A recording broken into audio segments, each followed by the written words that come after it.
Friend, नमस्ते। स्वागत है मेरी चैनल में। आइए सुनते हैं कृष्ण जन्माष्टमी सोहर गीत। कहवा में जनमी कन्हैया त कहवा में खिले ले हो।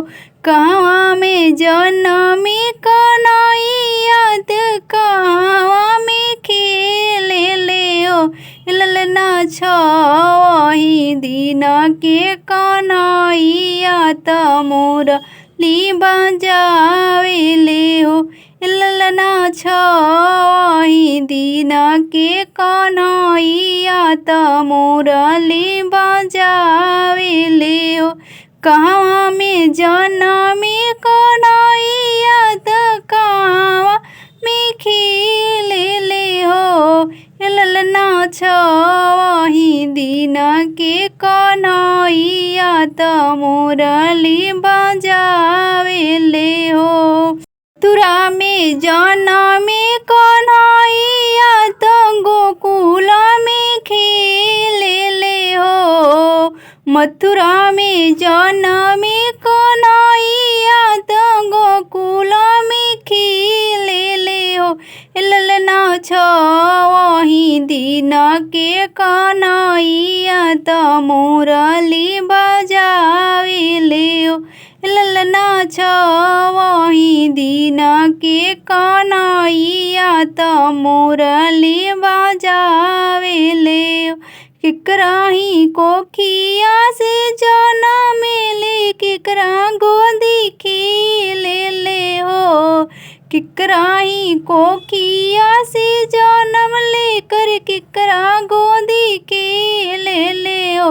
ललना काथी के झुलुहा बनावल काथिए लागल डोरी कन्हैया जी झूले ले हो। ललना काथिए के पालना बनावल काथिया लागी डोरी कन्हैया जी झूले ले हो।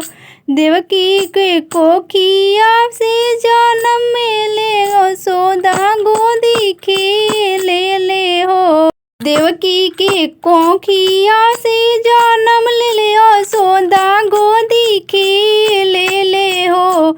ललना चंदन झुलुआ बनावल रेशम डोरी लागल कन्हैया जी झूले ले हो।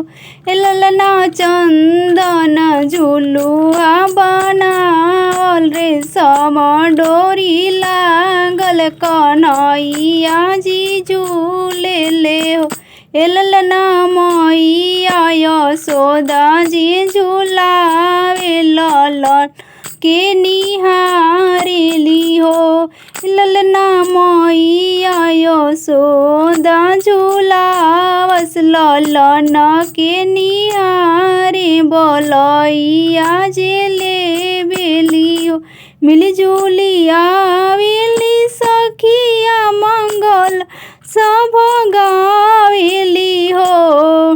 मिलजुली आवेली सखिया मंगल सब गावेली हो।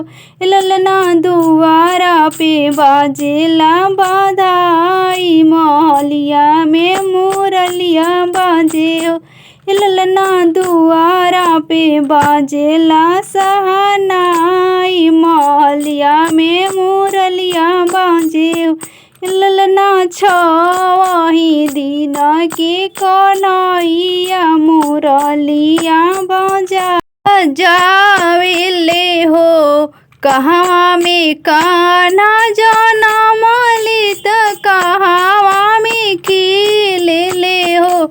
ललना छही दिन के कन्हैया मुरलिया बजावे ले हो।